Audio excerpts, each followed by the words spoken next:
Hello' everyone, সকলোৰে কি খবৰ বাৰু? মোৰ খবৰ নিশ্চয় ভাল। আজি আকৌ বহুত দিনৰ মূৰত আহিলোঁ। এয়া চকুত টোপনি দেখিছেই নহয়। সেই টোপনি লৈ আকৌ আমি আজিৰ অনুষ্ঠানলৈ যাত্ৰা আৰম্ভ কৰিলোঁ। আমাৰ অনুষ্ঠান আছিলে আমছৈ। ক'ব পাহৰিছিলোঁৱে, অনুষ্ঠান ভাগ হৈছে ৰাসৰ অনুষ্ঠান। আৰু এয়া দেখিছে নহয়, আমছৈত গৈ মেলি প্ৰথমতে অলপমান ৰেষ্ট ল'লোঁ। ৰেষ্ট লৈ এয়া আমাৰ কথা বতৰা চলিয়ে থাকে।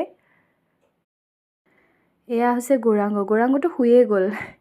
ধেমালি কৰিছোঁ। আচলতে আলোচনাৰ মাজেৰে আমি গানৰ কি কি হ'ব পাৰে অনুষ্ঠান ভাগত সেইখিনি আলোচনা কৰিলোঁ আৰু ইয়াৰ পিছতে সিহঁত গ'ল ছাউণ্ড চেক কৰিবলৈ আৰু মই সেইটো চান্সতে অকণমান ৰেষ্ট লৈ ল'লোঁ। তাৰপিছত আমি এই অনুষ্ঠান ভাগত উপস্থিত হ'লোঁ আৰু এয়া আছিলে মাধুৰ্য। এই ৰাসখন পৰিচালনা কৰিছে আৰু যিহেতু আমি দুয়োৱে ডুৱেটত কিছুমান গীত আছে, সেইকাৰণে অকণমান প্ৰেক্টিচ কৰি ল'লোঁ তাতে।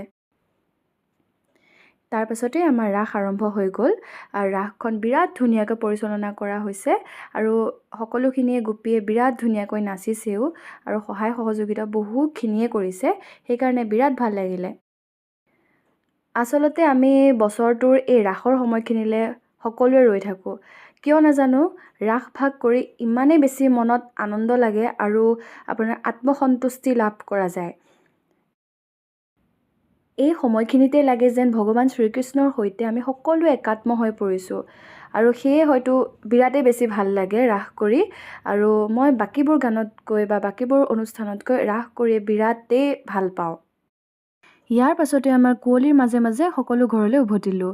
বাৰু আপোনালোকৰ বাবে কেইটামান ভিডিঅ' আগবঢ়াই চাবচোন।